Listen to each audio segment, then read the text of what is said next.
जानकी देवी का घर है। जानकी देवी के 3 बेटे हैं, गिरिराज, रविराज और जयराज। 3 बेटों की माँ को तो ठाठ से रहना चाहिए, पर ऐसा नहीं था। जानकी देवी बहुत परेशान रहती थी और उसका कारण थी जानकी देवी की 3 सरकारी नौकरी करने वाली बहुएं।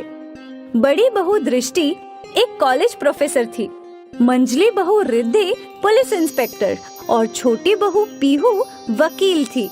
तीनों बहुओं को अपनी अपनी सरकारी नौकरी का घमंड था और तीनों हर बात पर झगड़ पड़ती थी। रिद्धि, तुम अपनी पुलिस वाली होने का रुबाब मत दिखाओ। मैं भी एक सरकारी नौकरी करती हूँ और उम्र में तुमसे बड़ी हूँ। तो क्या हुआ? अगर उम्र में आप मुझसे बड़ी है तो क्या आप हमेशा मुझे काम देती रहेंगी? खुद भी तो थोड़ा काम कर लीजिए। अरे भाभी, आज दृष्टि भाभी ने आपको काम बोल दिया तो आप फट से जवाब देने लगी। अब अपना काम रोज मुझे देती है, उसका क्या? मैं भी एक वकील हूँ, आपके खिलाफ केस कर दूंगी। अरे बस करो तुम तीनों, बात बात पर बहस करने लगती हो।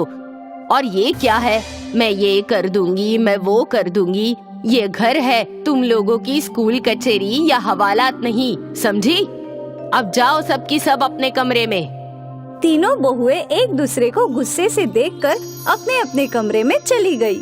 जानकी देवी भी बाहर सोफे पर परेशान बैठ गई और तीनों बहुएं अपनी अपनी जॉब पर चली गई। कुछ देर बाद गिरिराज, रविराज और जयराज तीनों अपनी माँ के पास पहुँचे। माँ, आप क्यों इतनी परेशान हो रही हो?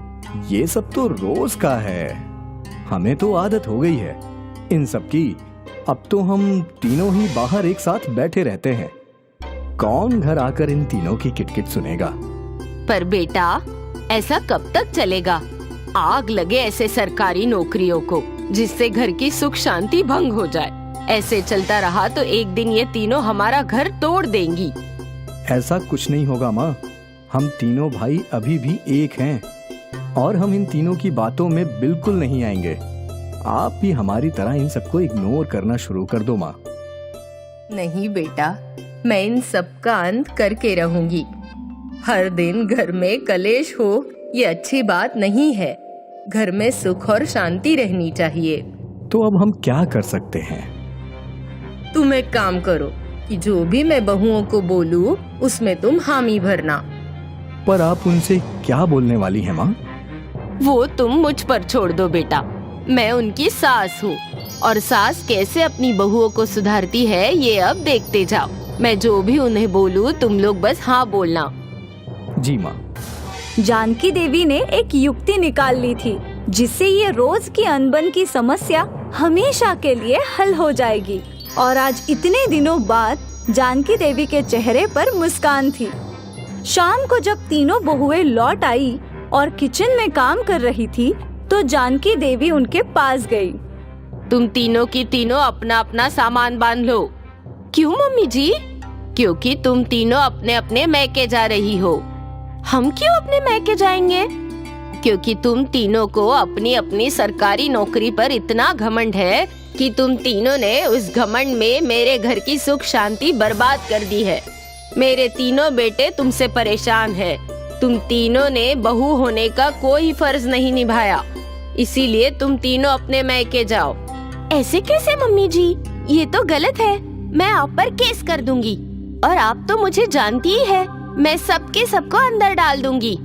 हाँ हाँ, मैं सब जानती हूँ। और पीहू बेटा, अपने तलाक का केस तुम खुद ही लड़ोगी क्या? रिद्धि, मुझे ये बताओ, ये परिवार के झगड़े का केस किस थाने में लिखवाऊं?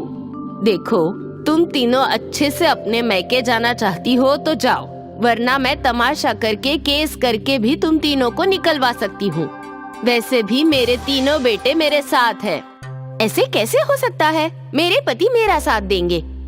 ठीक है, गिरिराज, रविराज, जयराज। जानकी देवी की आवाज लगाते ही तीनों बेटे सामने आ गए। तुम लोग खुद अपनी पत्नियों को बताओ कि तुम लोग मेरे साथ हो। हाँ माँ, जो भी फैसला लेंगी हम उनके साथ हैं। हम तुम तीनों की किटकिट से ऊब गए हैं। माँ का फैसला ही हमारा फैसला है। ये सुनते ही तीनों सरकारी बहुओं के चेहरे का रंग उड़ गया। अब उन तीनों को समझ नहीं आ रहा था कि वो लोग क्या करें। बेहतरी इसी में है कि तुम तीनों अपना अपना सामान बांधो और अपने मैके जाओ। अपनी सरकारी नौकरी का घमंड अपने मैके वालों को भी तो दिखाओ। अब जाओ यहाँ से। तीनों बहुएं गर्दन झुकाकर अपने अपने कमरे में चली गई। गिरिराज अपने कमरे में पहुंचा।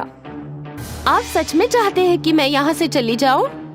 अगर तुम्हारे जाने से परिवार की शांति लौट सकती है तो जाओ, माँ भी कितना सहेगी। तुम तीनों एक साथ रह ही नहीं सकती, तीनों की तीनों घमंडी हो। दृष्टि की आंखों में आंसू आ गए थे। तुम मुझे रोकोगे नहीं? बिल्कुल नहीं, तुम्हारे रोज रोज के टॉर्चर से तो बेहतर है कि तुम चली जाओ। रिद्धि का पूरा घमंड चकनाचूर हो गया था।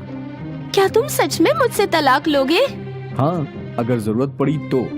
अब पीहू भी परेशान थी। वो ये घर छोड़कर नहीं जाना चाहती थी।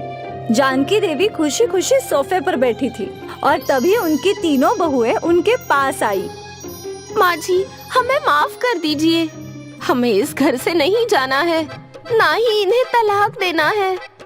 पर तुम तीनों को तो इस घर से ज्यादा अपनी सरकारी नौकरी से प्यार और घमंड है ना?